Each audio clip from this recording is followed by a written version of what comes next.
Tonight's show is sponsored by Other Team Solutions. Prince D's rescuing while you're going after the dragon in another county? Need Imperial starship sabotage while you're busy stealing the base plans? Elder God looking to devour the souls of a small town far away?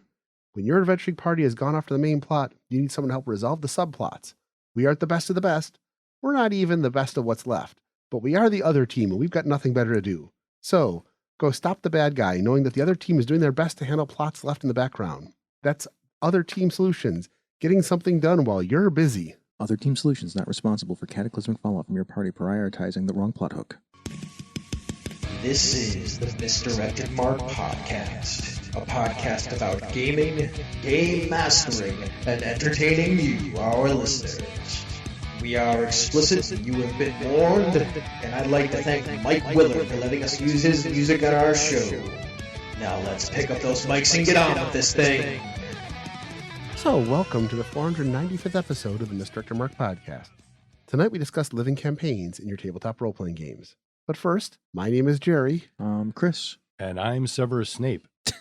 Are you Okay, maybe not. Alan Rickman is rolling in his grave right now. I don't think Alan Rickman. You're like some creepy, toxic guy? Alan Rickman is Severus Snape was actually a quality human being. Severus Snape was a double agent, man. I thought he was like I haven't seen all the movies, but I thought he was like creepily like stalking his ex wannabe girlfriend's little kid. They were friends. They were okay. And then he was keeping an eye on him and pushing him because he had to protect him and hated him at the same time. Ah, okay. Because every time he looked at him, he saw Lily. Yeah, right. But that just sounds like a toxic relationship. He was also a double agent working for the good guys. Okay. Because he also hated Voldemort.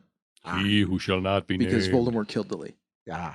I mean, he's a very complicated character. Yes, very. I got as far as book 5, and that's about as far as not they're bad. They just that was my. I just spoiled the shit out of a lot of stuff in Harry Potter, but it's been a while. They've only been out for like 20 years. I've seen bits and pieces of the last couple of movies, so I know that like Harry wins. I mean, really? Yeah. Did he? And he ends up marrying the redhead. So that much Ginny? I know. Yeah. Yes, Ginny. So I know now that we're much. done spoiling Harry Potter for a lot of people. Yes. Let's do the temperature check, Bob. How you feeling? I feel pretty good, Chris. I'm good after. I'm actually having a pretty good laugh after our failed first attempt at doing the show intro. That was pretty funny. Yes. Can't change anything on Bob, otherwise he'll freak out. It'd just be nice if everybody knew what we were doing. Look, man, I missed a thing. Okay, my bad. I missed changing like one word. Jerry, how are you? All you had to do, Bob, was read your lines. You didn't have to read my lines. Just read back. Listen, I am not some Ron Burgundy. Only read the stuff on the screen. So what you're saying is you're not Phil, who's not here again this week. Yes, you're Henry Winkler instead. So yeah, okay. Yeah. How are you? I'm doing great. I'm having a good day. I'm tired for some reason, but I'm like full of energy now, so I'm good. Yeah, I'm exhausted today. I had a cup of coffee and a Coke. I'm just dying. For me, it's the sinuses with the weather here in Buffalo. It was like 85 degrees on Sunday, and it was 32 this morning. Yeah. So that kind of massive pressure change just messes with my allergies. Yeah. But it doesn't mean that I'm like in a bad shape. I've just been tired all day. Yeah, me too. I got to take a good nap this afternoon. This show always gives me energy, so I'm good. Me too. Let's do some announcements real quick then. Mm-hmm. So the big announcement is that we're going on break, but ... you get a bunch of off-the-cuff episodes while we're off. Yeah. So you'll have an off-the-cuff episode next week, and then we will be back for one more recording, and Phil will be here for that. And then we'll be taking a break for a month and a week, so for 5 weeks. But like I said, there'll be episodes and content every week. Yep. While we're gone. We've been double recording. Yeah, you won't, because we do batch recordings now. We're planning ahead. Trying anyway. So there you go. That is what's going on. Okay, let's move on with the main segment. Workshop. It's the workshop. We're going to make this setting alive. We're going to let it breathe. We're going to let it just mellow on through and change and shift and do what it has to do in the workshop. And we're not going to suck. And hey, do me a favor out there. Don't suck. Yes. Oh, man. This is what you get when Phil's not around. Phil's not around. Remember, I'm the smooth jazz guy, so I had to be like chill about it. Smooth jazz. So for tonight's discussion, we are dealing with events that are happening in the rest of the world while the PCs are on their adventures. This can be local events, regional events, worldwide events, or even stellar and extraplanar events. Any kind of event, really. You want to throw a natural disaster in there, whatever it happens to be. But there are things that happen during the time of the adventure. And my first conscious experience with this idea came from the adventures from the early 80s from a company called The Companions that had a series of modules that I've discussed before. And while each module could be played separately and each adventure could be played separately, things were going on in the adventure and outside of the adventure, and stuff advanced if the players didn't interact with it. And so it gave me kind of a hint of the idea that in a role-playing game, while the players are doing their thing, there's stuff going on in the rest of the world that will continue to go on regardless of what they do unless they directly interfere with it. It's like a good template. We started talking about the fact that that works very well, and in Chris's present campaign, there's a lot of that shit going on. There's and a it's lot good, of that shit and it's going good. on. So we decided to talk about it. First question is, what are the things that make our settings and campaigns move outside of the characters? And can I make a statement first about this? Yeah.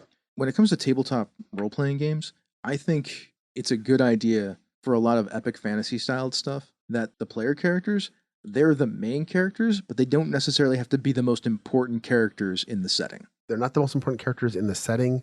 They're only the most important characters in the story being told. Correct. If you start thinking of things that way, then it's okay to let all this other stuff happen outside of them. Now, and it can impact the setting and what's going on, but their decisions and their moves and the stuff should definitely impact their story and the setting surrounding them. But that doesn't mean that other things can't be going on. I mean, if you look at Lord of the Rings, I mean, Aragorn, Gimli, and Legolas are running around doing all sorts of really cool shit. And in some ways, some of the stuff they're doing might be more interesting. But Frodo and Samwise are still the most important ones. They've got the big task that has to be done in that story. Well, if I'm going to break this into a role-playing game analogy, Yeah. like those are two groups of player characters Yes. that couldn't play on the same night, right? So we have two different Yep. games going on. There you go. There's Now- actually a great webcomic about that exact thing. Now, but there are other characters that do things and other things that are happening in that game while that's going on. Like, I don't think of Gandalf as being a player character, but he's taking action in the background Oh, constantly. definitely. I don't think of the Riders of Rohan as being like the player characters, but they are doing stuff in the background. Definitely an Mhm. NPC group. Mhm. When they show up on the battlefield at Minas Tirith, that is a bunch of NPCs showing up to help out, right? Yes. There are all kinds of things like that going on in the background, right? Like Wormtongue. Like, what happens if the player characters never show up in Rohan? Wormtongue probably just gets that king dead and turns everything to ash out in Rohan, right? Yeah. If that happens, Minas Tirith falls. Correct. That Oh, yeah. is correct.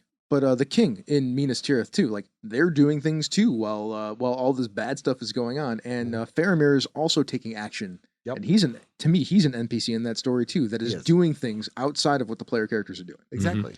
Those are the things that are going on until the player characters run into them. Correct. And then they can impact the setting. But until then, those NPCs are doing stuff until that happens, Exactly. making moves, making changes. Mhm.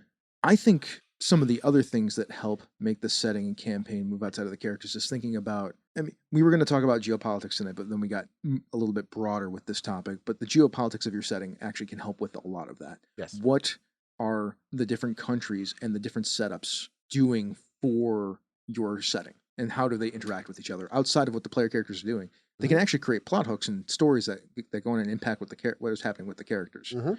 Do you And- have any examples of that, or do you want me to drop one? I mean, look at things like the core adventure that comes with the original Eberron setting. You tell me. I can't remember. You've got House Cannith, Yep. who are kind of the patrons of the player characters that are also running their own little scheme in the background. And then you've got the Order of the Emerald Claw, which are the main villains in the campaign, but they're also pulling strings in the background so that some of the side stories that go on don't involve them, but they're still making moves in the background. In fact, when the player characters finally get a couple of the MacGuffin pieces, between adventures, the Emerald Claw managed to steal and copy one of them, so that now there's still a race to get the MacGuffin pieces all together at the very end.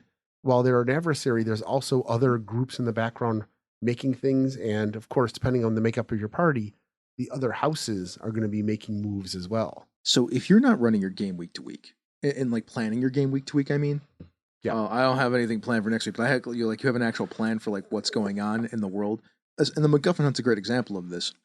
If the players are going to get certain pieces, like they can probably choose which pieces they want to go get. Right. And while they're doing that, other organizations can go vie for those other pieces. Yes. Now, as a Oh, yeah. game, as a game master, you can decide how that goes, but you can just look at your setting, how things are set up, and decide what is the most reasonable path for that to happen. Mhm. So that when it does happen and you tell the player characters like, oh yeah, that makes sense. And you do have to see a little bit of that stuff, or like your rumors or things like that, or not, right? Like all of a sudden they find out, hey, we're gonna go get that third piece. And somebody who's on their side like who's their handler or whatever, is like, I think the bad guys already got it. Like, Yeah. we sent a group there. We had one survivor come back. They're still a little comatose, but all they can Yeah. say is the claw, the emerald claw. Exactly. And I don't think you want to let them go on the adventure to go get that MacGuffin piece and then get there and find out it's gone. Correct. You don't want to go through that whole. You want No. them to get that information so that they know somebody preempted our effort. What actually happens is by the third or fourth published adventure, the players find out through the grapevine that while they have a couple MacGuffin pieces, that much like Indiana Jones where Toth has the symbol burned on his hand, that the bad guys have also gotten copies of the MacGuffin piece. And so they're running around. Whatever it is, it's good to simply have an outline of some sort. It doesn't have to be super planned out. It can just be like, this is where things are going. And have some notes on what's going to happen in your campaign. You don't have to plan this thing out months in advance. The timeline is a good one to have. I have timelines for my games. Yep. For different regions and different plot lines. And it takes a little bit of work and a little bit of effort. And you have to update those sometimes, but it's not a ton, not as much as you think. Like those timelines, I probably put them together like 15 to 30 minutes each. Yeah. Just to be like, I know who my factions are. I know who's trying to do stuff. I know who wants what. That work right there, that's probably the most work that I do, but I'm a front load campaign designer, right? Like I prep a lot of my campaign stuff up front with motivations. Yep. Yeah. For different factions and groups. And the Archmage's Legacy campaign is based on that. And I think when you have timelines, you also have to understand as a GM, sometimes you have to be a little flexible with them because the players might end up with a really good story that you weren't planning on the player suddenly being someplace for 3 weeks. You thought this was going to be a go in and go out in 2 days thing. And if you have a good story going and the players are there for 3 weeks and your campaign is basically, well, 2 weeks after they go there, this happens, you might want to push that out 1 more week and have something happen or not. It's depending on the choices. But It's something to be cognizant You have to be of. cognizant of it, yes. What you said is 100% correct. Now, there's a different way to run that, though. If you have seeded the fact that there is a potential threat coming in a short period of time, then feel free to advance your plot. Yeah. Right? Because you made them make a choice. They're the ones that chose to do that. Yes. There can be consequences to that. I often get criticized sometimes by my players for this, that I don't give them enough time to sometimes do things until they get to the point where they realize, like, it's okay because they're not the only people that have to do things. Yeah. Which is another important thing. It's a liberating piece of information.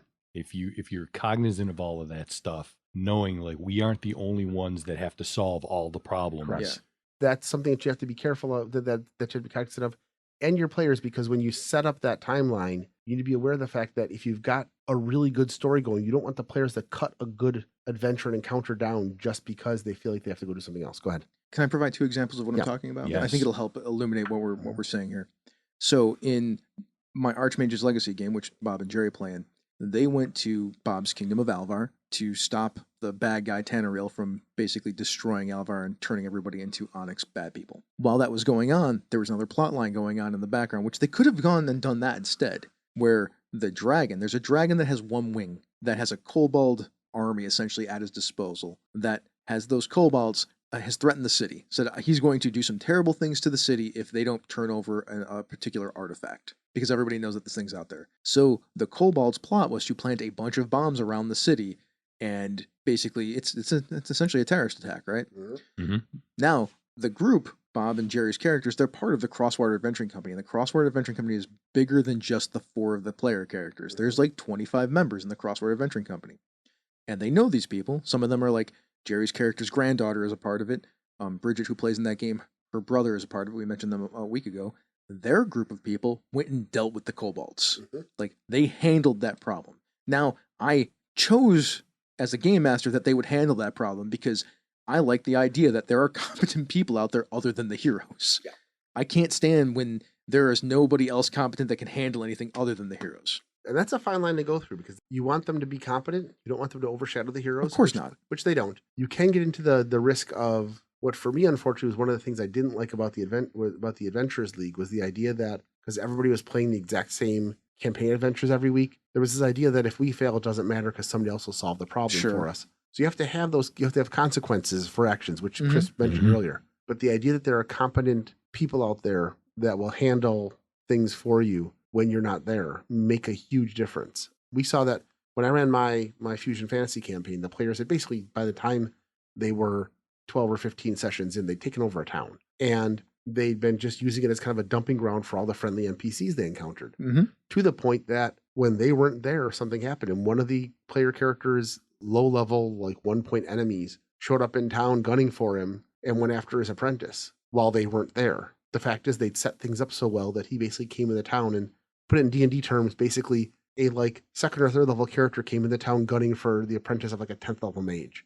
And there was a whole bunch of other people there. There was a whole bunch of other like 5th level characters there that were like, oh, you're looking for this person? And they just came back and found this guy sitting in jail. Sure. Which we were able to use to start another storyline. That's cool, But right? they'd set that up ahead of time. And so I tried to give the players the option to have this thing because they'd had a game with a lot of, it was a point-based game. So there was a lot of backstory and stuff that we weren't going to get involved in. So that's a really cool idea too, because the player characters did stuff that affected the setting, and then that setting rewarded them for what they had done without them being there. That's also a really cool thing to do. My other example is in my other game, which is they're called the Mercenaries of Piran, because they're working out of a town called Piran, and they're trying to get an adventuring company writ. That's like their primary goal, because it's hard to get an adventuring company writ in this setting. They had two problems going on. There was an alliance that was trying to be formed by the Chimera people in the North Swamps and the Orc tribes to attack the city of Piran. And then there was a young necromancer that was trying to acquire and activate the resources of the epic lich that used to live below the city of Piran. Found his basically gigantic dungeon and was like making his way through it, trying to get it going and use its resources to attack and destroy Piran, because he hated the people there because of how they treated him. Now, I gave them a choice. Which one do you want to do? They went into the dungeon, which means my timeline for the orc thing advanced.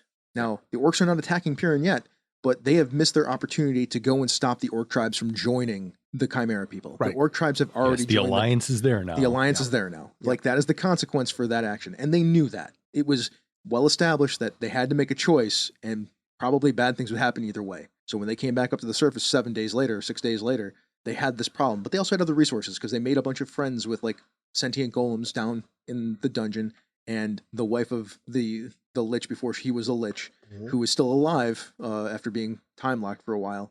So they have like a pretty powerful artificer essentially on their side with these golems. So there's give and take, right? Like, you can't just punish the people for making these choices, but you still have to make it advance so it feels like something is happening. Yeah, there have to be consequences and repercussions, but it doesn't all have to be negative. Correct. There can also be benefits to what they did in their storyline that can help against the consequences and repercussions. And you also have to have the storyline moving forward in such a way that you have reasons why these characters are doing things in their own lifestyles. It's the idea of, like, why were none of the Avengers helping Tony Stark in Iron Man 3? Yeah, why weren't they? I don't know. Okay. I mean, we assume there was stuff going on, but it was believable that they'd already established the fact that they would all have been doing other stuff. And Thor was off-world. Thor was off-world. Banner was probably busy not trying to turn into the Hulk. Banner was probably busy getting better at controlling himself with Black Widow's help. Probably. Captain America was busy dealing with the aftermath of S.H.I.E.L.D. and so on. But you have to have something established so that the players understand that there's reasons why they are still the ones doing, why they're that person this week. If you do that, the world feels more alive. It's a setting instead of just a place for the player characters to be inside of, right? Yeah. Like, it's just a stagnant place where if nothing moves until I poke it. Like, exactly. I don't like that in my role-playing games. And that's fine if you do. Like, you don't have to have a complicated game, right? Like, no. It can just be like, well, here's the dungeon. It's just going to sit here until you open doors. Yeah. If you've got, like the legend of the tomb of the Archlich, and there's supposed to be this big treasure in there. It's a legend. Everybody knows it. And you're like, we're going to go and we're going to check that place out. Is it not feasible that someone else has at least tried to do it? Exactly. Sure. That's where the dead body at the opening comes in. Exactly. To warn you that there's a terrible trap. The world should be a living, breathing place where stuff happens. And if you're not there, the stuff's still going to happen, but it's just going to add some flavor. That is my preference. And I'm going to toss some suggestions out here. If you want to see how this can be done, I would say if you get a chance, look at some of the early Pathfinder adventure paths. Always did a really good job of laying out the adventure and what was going on in the world around them. But also they always had this is how the adventure is written. This is what's going to go on. Hopefully your player characters will interact with it. But if they don't, this is what's going to happen here. This is what's going to happen here.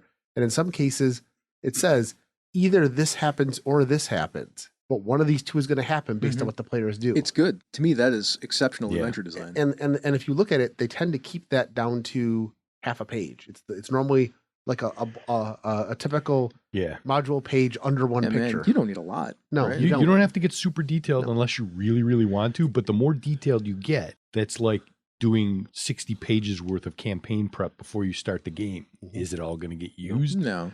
Try not to go too detailed. Bullet point yourself. Leave yourself bits and pieces. But And you can always use those ideas later somewhere else. yes, absolutely. It also helps you as a GM when the players do throw something that you completely don't expect, and now you have to come up with a motivation or reason for something. If you've already got an idea of where the plot's going and who's doing what, then when things change and the players give you something unexpected, you already have an idea of what people's motivations are and where the story should be moving. And it's easy enough to come up with either an explanation or a quick little swerve that keeps the story on point. That's why I'm pretty against writing like plot lines and more like writing scenarios. Like, here's what's going on, here's what could happen, and then introduce player characters.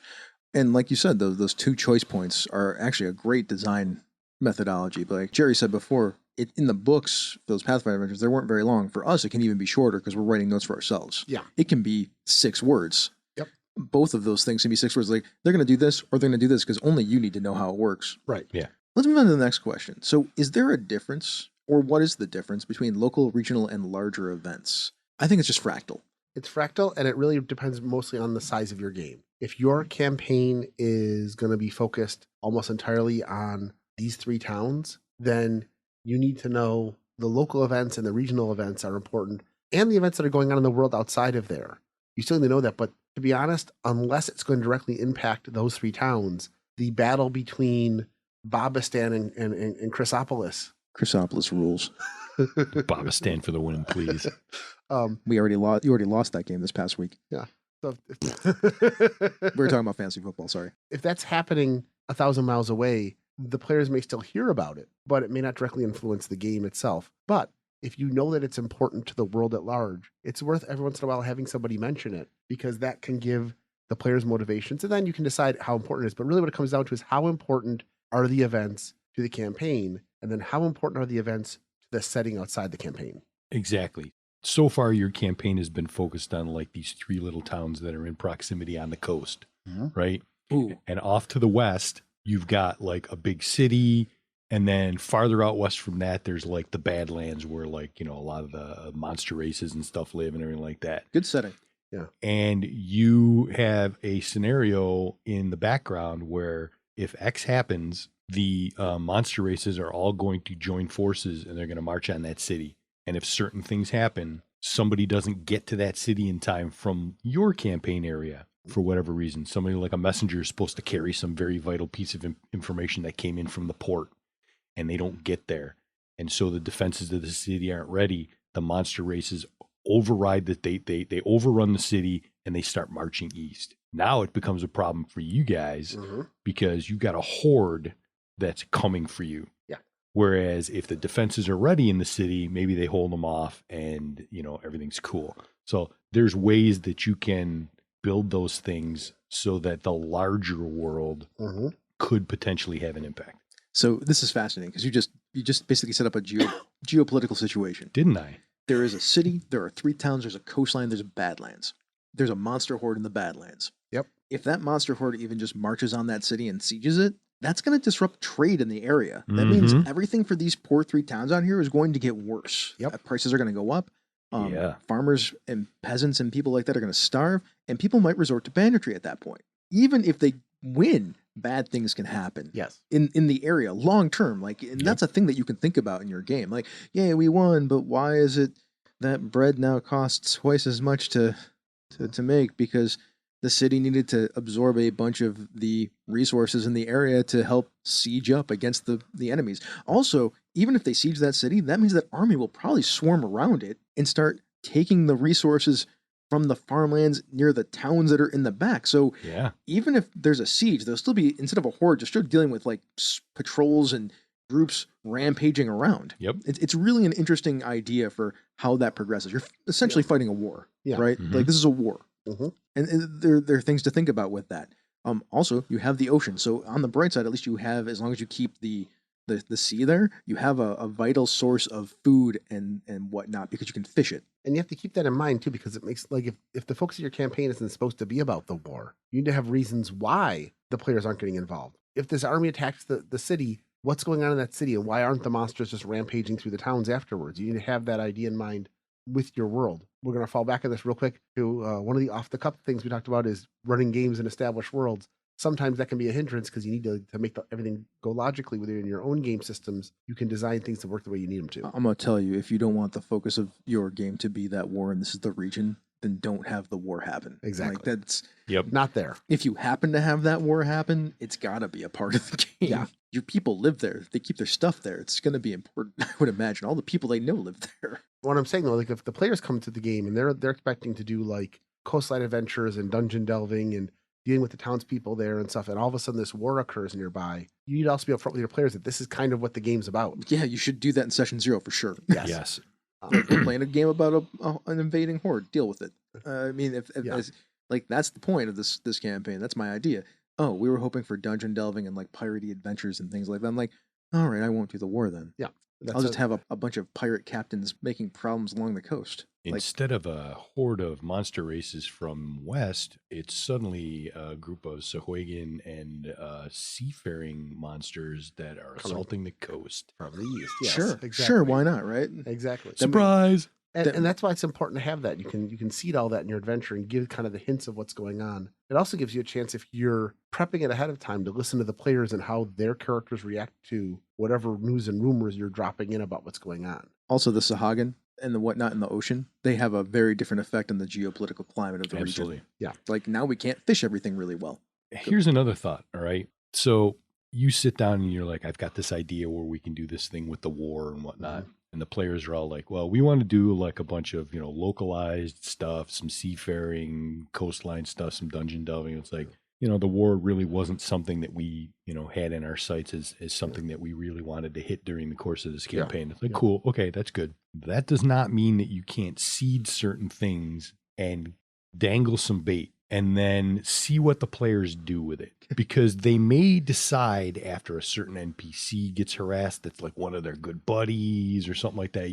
Because everybody here knows, if you've listened to the Misdirected Mark podcast before, we've talked about how the players will jump on things that you had absolutely no expectation. Exactly. All of a sudden, that bartender that was just there for flavor becomes the most important NPC in the city to these people, and they will move hell or high water to help that person. So you start seeding things here and there from some of the other plot lines that you may have had in the back of your head, and they might jump on something and be like, hey, and all of a sudden they're interested in this secondary storyline that could open up something else that they weren't even expecting themselves. I mean, there's a campaign thread here that you can actually, I'm going to diverge for a second because I think this is fun. I like these exercises. Mm-hmm.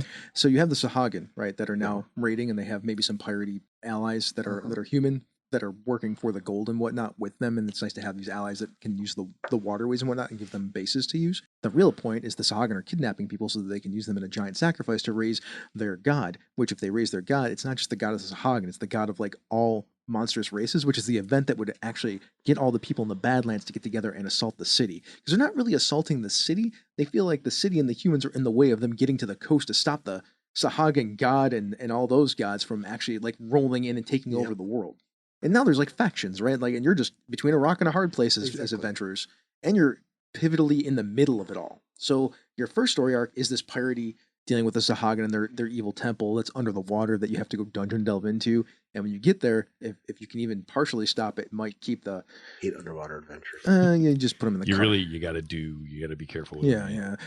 But once that arc is over, then it could be the monster races getting together in the Badlands and massing together as your second story arc. Because like you gave them the piratey adventure, and you're like, all right, that arc's over. What do you guys want to do now? And you have seeded, like you said, all the stuff about the fact that the other monstrous races are diametrically opposed to this god rising up because for whatever reason, maybe I'm not sure. We could figure it out later. Yeah.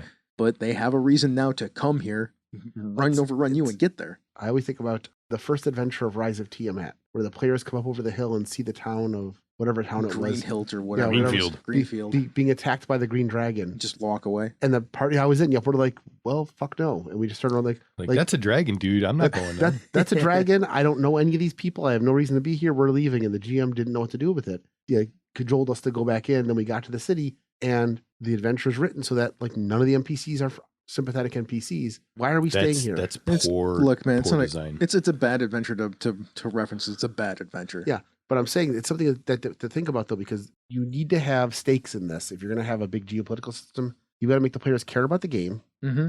You've got to give them reasons to care. You don't make them. You give them reasons to care about Yes. the world. Give them reasons to care about your story, and keep seeding that in there. There's a whole bunch of ways that we've talked about that in, Yes. in previous episodes. But I'm saying that's something that you got to think about consciously when you're doing all this. And again, that's another example of you need to sit down in session 0 and say, Mhm. are you going to be heroes? Mm-hmm. Is this a heroic campaign? Are you Mhm. going to help people? Mm-hmm. Because if you're like, you guys are heroic and you're going to be doing heroic type things. Yep. And then you hit the top of that hill and you see the green dragon beating on Greenfield and everybody goes, oh shit, dragon, no way. Mm-hmm. Hey, are you not heroes? Right? Go be heroic. Here's your inspiration points. And keep giving them reasons to be heroes and give them emotional rewards for being heroes. If you see terrible NPCs that are just not well written to just be jerks to anybody, just change them, please. Yes. That'll help a lot. Absolutely. And if you as a player are having issues, like you're like, I don't feel like anybody in this town appreciates us. Let the GM know that too, because sometimes the GM thinks they're playing a sympathetic character, and for some reason it's coming off as negative to the players. Yeah. I've played in those games where the GM thought they were doing a great job and couldn't figure out why the players hated all of their NPCs. I think we're a little off topic. No, but it comes back. Just a little, yeah. Well, it's about seeding. What I think we come back to is you want to seed that kind of stuff. So, Sure, but seeding is not about the seeding is about in this particular case is about things that happen outside of what the players are doing. Yeah. Not what the players are actually involved in. right. Like you do need to seed those rumors and ideas, and you can do it a lot of different ways. For instance, I had Bob's sister send him letters. Yeah. There was just stuff going on in Alvar. They weren't there, Yep. and they were learning about it. So you used a sympathetic NPC, Correct. and you gave him a reason to care about what was going on. Well, in it's the his, outside his world.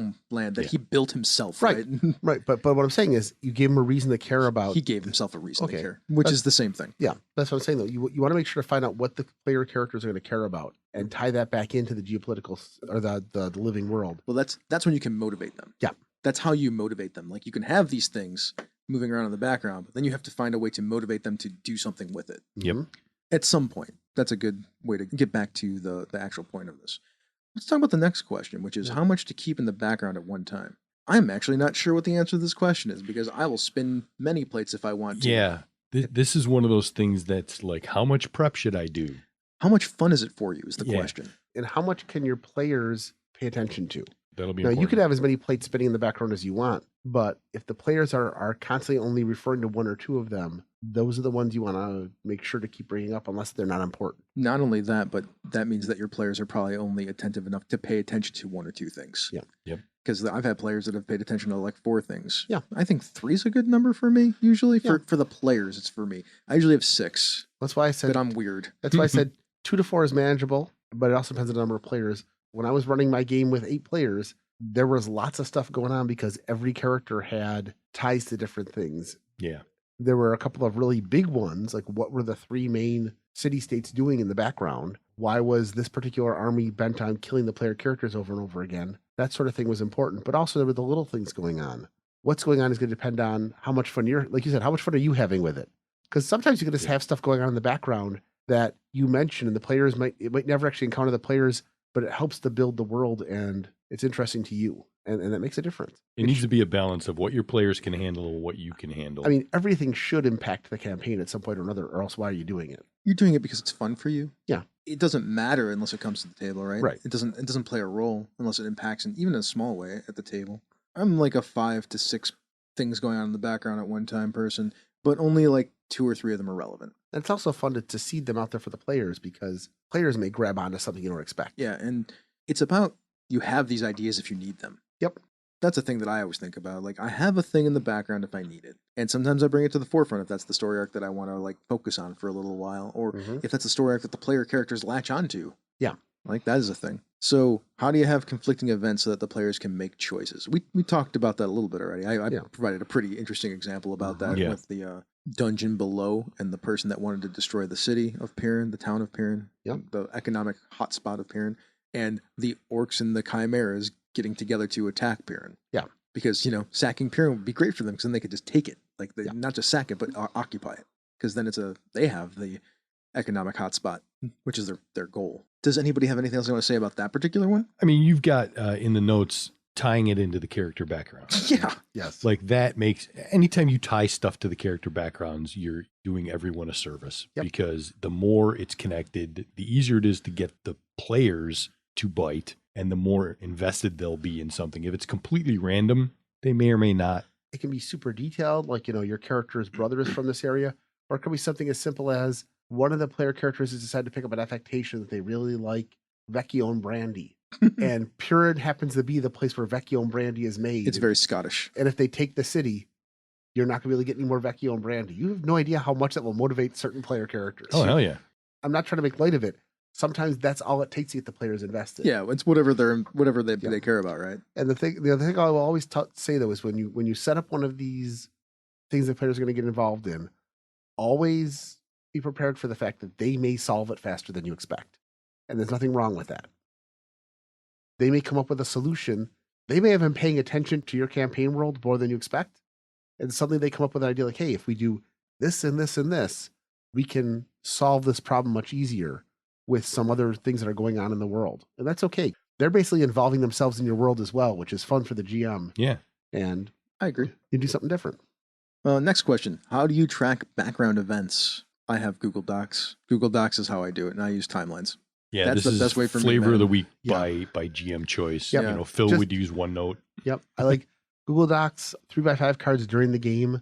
The one thing I do like when I'm playing in front of players is I like those little dry erase 3x5 cards. And if I bring up a topic, I'll write a 3x5 card and I'll just put it on the table so the players can remember that it's there. Man, I don't do any of that. I probably should, based on how I run games. You did that really well with the NPCs that we Yeah, encountered. that's NPCs. NPC names are hard for people to remember. But it's a good idea when something comes up and somebody mentions something. But the other thing that'll sometimes happen is you have an event going on in the world and the players will ask a lot of questions about it that you're just making up on the fly. Mm-hmm. And while it's good to keep those notes in your OneNote, if you also toss them down on the table or say, write this down, have somebody write it down for you on the table. Number one, you can collect those notes at the end of the game. I have a Jerry for that. But you also, yes, Yeah. but you also have people, but you also think, that's true. We do have our running document, but you also have the fact that the players are going to be looking at it and reading it and such. And some players are visually motivated. And so as soon as they see something, they're going to refer back to it. That's something that they can play with now. It's Mhm. true. I don't do a very good job of that because I'm busy running the game. It's Yeah. like me stopping my flow to go to that. That's why I don't do it, by the way. You also have a game that's running on multiple levels. So I mean, yeah, I guess.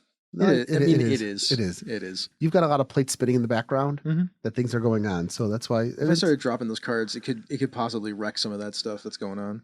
it's also not a bad idea though if you've got players in the game that are doing that sort of thing. Like No, I mean, let you guys figure it out. like when we play Knights Black Agents, like Glenn is taking meticulous notes. Oh, yeah. I'm taking little odd notes as we go as well on our Miro board. And I know that Glenn goes back in after the fact and corrects them all. And then Phil goes in and reads them. And we'll do things like, change name spellings and that kind of stuff. But multiple players taking notes, sometimes you'll grab different ideas. Yeah. And then the GM can go back in and go, shit, did I actually say that? Cool, great. That's a good idea. We're going to keep running with that. But as a GM, also, you definitely need to be aware, and all the other players Mhm. too, that there may be a player at your table, me, who can't take notes for shit. Yep. If I stop to write down something, I miss whatever's happening now while I'm writing. Mhm. And so I just focus on what's going on. That's me too. Yeah. I do that too. That's my So problem. if you have a player like that, then A, don't expect them to provide some of the notes, and B, make sure that everybody's like sharing to keep that player in the loop on something that they may not have remembered or missed or something. That's a big thing is having notes that can be referred back to by the players. I love my recaps. Yeah, not everybody in the group is going to have those skills. I'll be honest, I lean heavily on Glenn. I take notes on things that I think are important, or if I see Glenn's in the middle of doing something and not writing, I'll take a note down. Mhm. But I rely on Glenn to take most of the notes for Knights Black Agents because he's good at it. even when I'm taking notes, I can see he's taking notes. So it's something he's obviously enjoying doing. It's something he enjoys doing. Find your note taker. Yeah. That's a good one to have. Reward, I think them. I think recaps are really good for that. That's for your players, right? For the game master, like I said, it's flavor of the week. Bob already mentioned OneNote. I use Google Docs. I like timelines. I like knowing what my factions or bad guys are doing. I have their motivations all laid out and whatnot.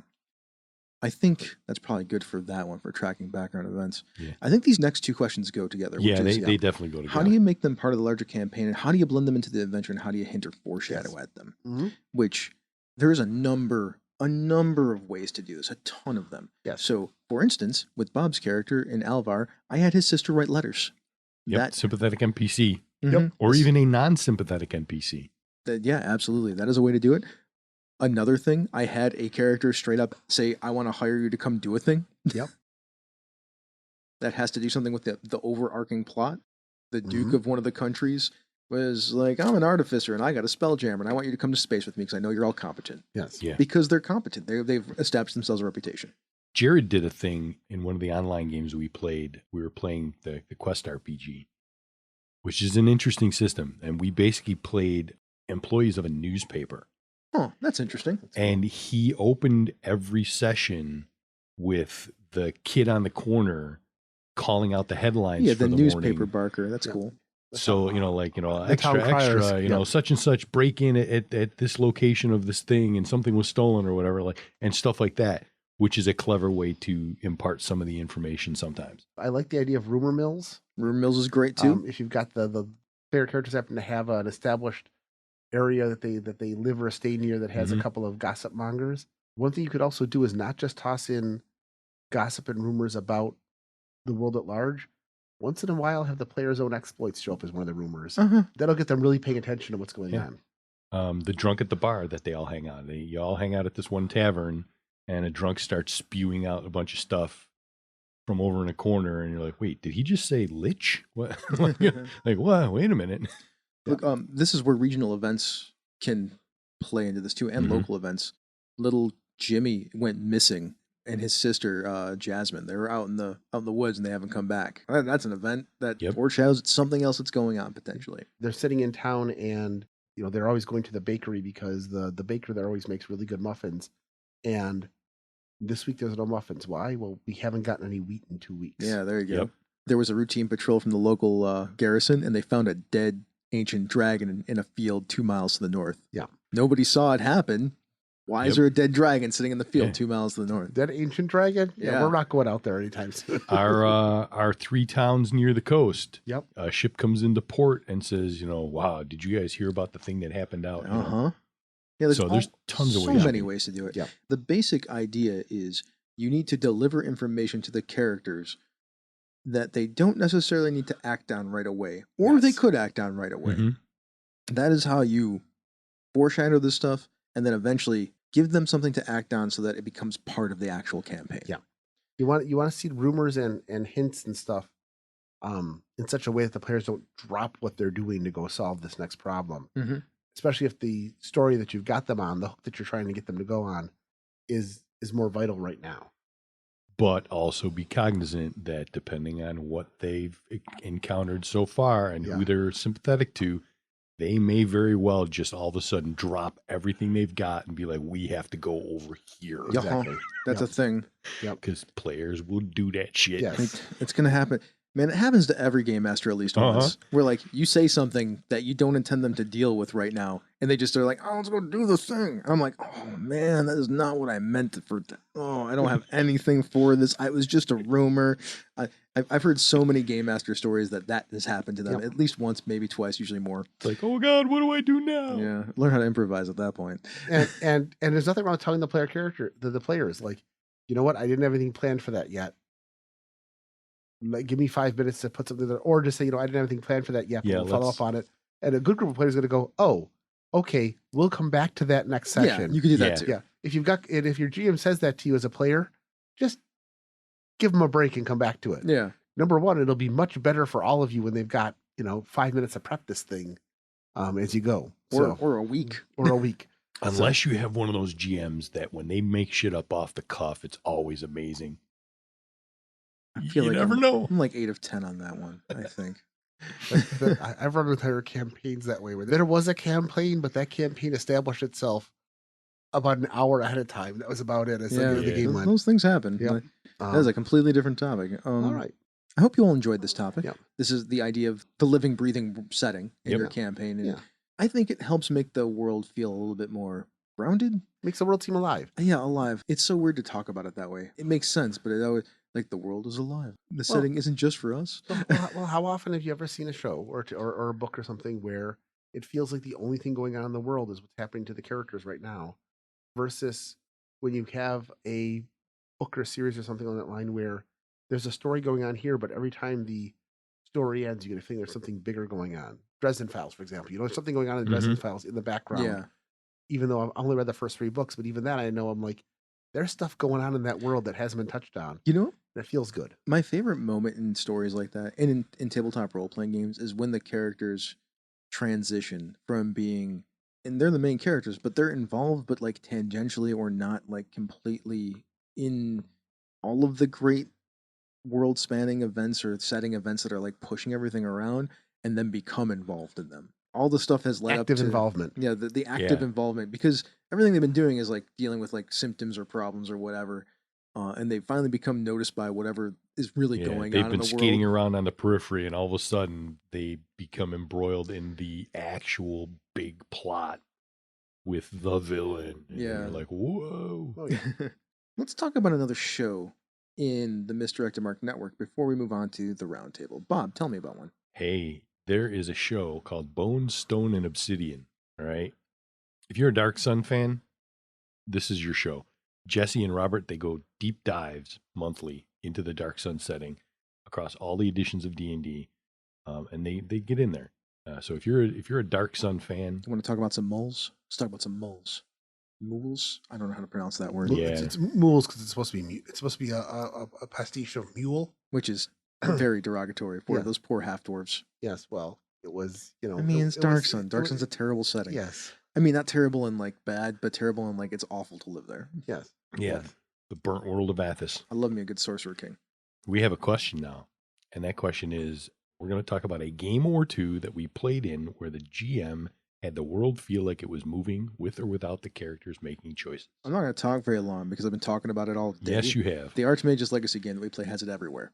It's just everywhere in that game. Yeah. Okay. All over. You heard me ramble about it for like 45 minutes. I'm good. Let's go. Who's next? I'll say the game I've talked about a couple of times, my long-spanning D&D game, the Magelands game, where we had everything from what the players were focused on as their little storyline, to the overarching campaign story, to what the 3 main city-states were doing in the background, and how the players got involved in the politics and things that were happening behind them, so that when they did decide to do something different, when they decided to take an adventure I wasn't expecting, when they ran off to go follow the ghost dog and the army passed them by. Ghost dog. What was the ghost dog? What was the army doing for, an entire month while they were gone, or however long it took them? I just love that there was an army chasing down like 5-player characters or 10 players. 16 characters. There's an army for 16 people. Yeah. That's silly. Yeah. They killed off the son of the king. Oh, look, man, I get it.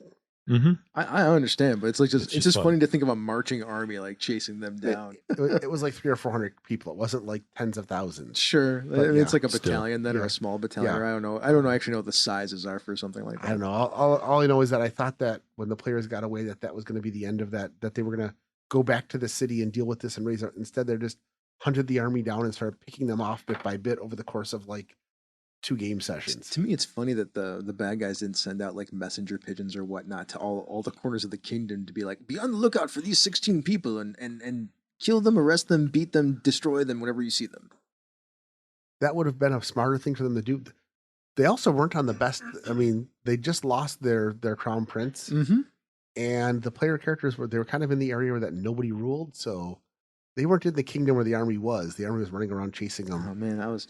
Because thinking about the bounty hunters that could have been out there looking for him and all that good stuff. Oh, yeah. Most of the bounty hunters by this point were smart enough not to go after the player characters. Oh, man, you just need better bounty hunters. We dealt with this in... we need a better class of bounty hunter. We dealt with this in Fusion Fantasy where we got to a point where they were having an issue because there was a bounty on the players' heads, but it wasn't high enough to hire the kind of bounty hunters that could actually take them down, because they had hit the bad guy so hard in the pocketbook several times. See, that's a good. We took action, and now Yes. you can't do a Yeah. thing that And you it got want to to the do. point. And it got to the point. I mean, there were still bounty hunters showing up, but they were the kind of bounty hunter. They weren't getting Boba Fett. They were getting Greedo. You know. That's unfortunate. It's a good thing the Ghost Dog didn't get involved. Then it would have been a Bow Wow bounty hunter. Oh, You're welcome. I That broke one- Jerry. Jerry can't even deal with that one. I'm just That's like, that beautiful. joke's Woof. alive, Yes. man. The wolf exec. But anyway, it was fun to toss that out there and keep the players involved. And Yeah. that was when I started doing a lot of. I had 2 really good note takers at the game. Yeah. And with 8, and yes, 8 was too many player characters, but with 8 player characters, there were enough plots and subplots that we were able to keep it going. And the thing is, with 8 player characters who all had at least one NPC attached to them, it also meant they could do a lot of things that weren't just dungeon crawling. Sure. Most of Yeah. their adventures were city negotiation, digging up things, challenging gods with love, and that kind of stuff. You're a very nice game master, by the way. Why is that? Oh, I would have started killing NPCs left and right. Oh, these Chris has more of a mean streak. These though. NPCs were all were all really good drama. Plus, I couldn't kill the kobold off. Not that I wasn't trying. I literally couldn't kill the damn kobold off. I would have put stuff in front of them that would have pushed them to be like, oh man, either my NPC that I enjoy playing with so much is going to die, or I'm going to die. I think it was third. I guess at I'm like mean, I'm at mean, like though. 3rd or 4th level, they made the mistake of going and getting involved with like 5 trolls in a cave, and they put the kobold in front of one of the trolls. And the kobold survived the whole thing. 2 trolls could not hit a kobold over 10 turns of combat till the players dragged everything else down. But he's wee. He's tiny. I once hit the kobold with a 12d6 lightning bolt and did 14 points of damage. The kobold was unkillable. He was. Skip Yeah, stoned the kobold. The unkillable kobold. He eventually became a paladin, so it worked out well for him anyway. But he originally had a shield and a stick with a rock with a stick tied to it. That was his weapon. They eventually got him something better. That's I always roll my dice in for the players. Those are the NPCs that are the best. And it becomes a running joke because it's like, I cannot kill this freaking kobold. Yeah, that's a thing. And that became more fun that way. So that was mine. Bob? I'm gonna go back to Chris's Airy Peaks campaign. Definitely. Yeah, I did have things moving on That all over the mountain, place. It was a living, breathing place. Shocked I am. Shocked by this. Shocked, yes. I am. You, if you are a Misdirected Mark listener for a long time, you may have heard of the Airy Peaks. And we would go into the dungeon and find out that another adventuring party had cleared out a section. That's true. That happened all the because time. that happened all the time. There was people coming in and out of that place constantly. I've only played in the Airy Peaks for one, I think, 6 game session, and there was at least 3 background plots going on in that one that I'm aware of. That were world building. That one's not even background plots. That's just there are other adventurers that are Yeah. there, and they just do stuff, right? Like you don't clear this thing out in this time, and then the rumor that you thought was going to be here or whatever was going to be here is not there anymore. It's something different. That just happened because that was how the Airy Peaks worked. That campaign had a lot going on, and then I broke it by leaving. That was my fault. I made the mistake. That's one of those moments where I'm like, you could do X or you can do Y. Please don't do Y. Please don't do Y. Please don't do Y. We're gonna do Y. See, that's It's not Chris's I fault. said I made a mistake. No, see that's where sales comes in. When the first thing you know is that when you are offering somebody 2 choices, you always give them the choice that you want them to take second, because people who are vacillating will almost always grab the second choice you give them. This wasn't that wasn't. It's this. like you So never take the first showcase gave- on The Price is Right. Exactly. and the showcase showdown. I gave Bob the choice about the thing that was more personal to his character. My That's where I messed character up. was literally willing to walk away from the game, and I was going to make a new character to keep going in with the party and adventure with the peaks. And the rest of the party was like, "No, we'll come with you." Yeah, that and I'm happened. like, "Oh shit! I didn't think they'd come with me." I didn't think they'd go So you either. walk the earth like kung fu or what? No, we went back to my hometown, my home kingdom, to solve a problem. A character that Bob was very close to was possessed by an evil crown and was starting a war because she was an elvish princess. So Bob was like, "I'm gonna go back and try to uncurse her." I need Of to fix course my you will. girl. Of course you will. I mean, of course there's no question. That's yes. And all of a sudden, we weren't in the Airy Peaks any longer. That's okay. We have to run into halflings. That was an entertaining moment. Oh, the halfling. because there were Gorgeous. 2 halflings in the Airy Peaks, and they were both warriors. And Phil's character had never seen a halfling before. I think we've told the story. Yeah, on the we've show told this before. story. I think they showed up in your game that you ran for us too, didn't they? Probably. I think Yeah. Vex was one of them. Vex has always been around. Anyways, Phil runs into a caravan of halflings, and his character, whose name is slipping my mind at the moment, Core in the cold. Core was like, "Oh, it's a whole tribe of mighty warriors, and these poor halflings who are like They're like tinkerers merchants or or like, something. They're like, what is he "What? talking about? What is We're not warriors, Yeah, man." we sell stuff and we make things and we fix things. I think this dude's been hitting the head a couple Yeah. times. It's pretty good. Let's move on. Conversation. Hey, time. it's time for the conversation corner. Boing, boing, boing, It is boing. one thing. One thing. Bob, what is your one thing? So I have started a rewatch of The Owl House in anticipation of someday them finishing it with their, 45-minute episodes that they're supposed to throw us as a bone because Disney screwed up and canceled this thing. Still don't understand. Boo, Disney. Shame on you. Someone in the hierarchy at Disney said, "Oh, The Owl House really doesn't fit our demographic." The fuck it doesn't. It's a good Please. show. It's good an show. amazing show. Bob is a 50-year-old man who's watching this cartoon. I am. I'm a 50-year-old man who's watching The Owl House. Totally fits the demographic. It's amazing. Good stuff. It might not fit the demographic. It might not, but you know what? I really I think it's enjoy good. all of those. Good show. There's a Based on the amount of fan art I saw online before I ever saw, like when I finally sat down to watch the show, and I'm like, just the first episode, this is where these like 9 characters I see showing up all over the internet. It's got a following. I had never seen anything like I was oblivious, and Senda was just raving about it. So I jumped on to look, and I'm like, oh my god, the show is amazing.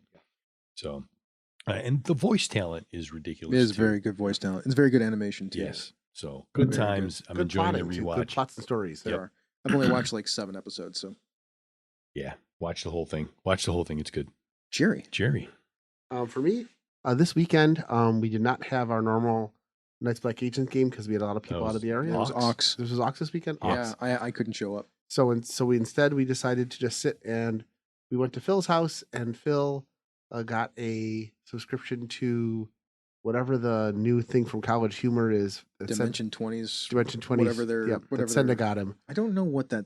So we the watched a network bunch is of called. breaking news, and oh my god, I have not laughed that hard in Ah. weeks. Bob, can you look it up? We were sitting on the couch. We had actually paused it at one point because we were all laughing so hard we were crying, watching multiple episodes.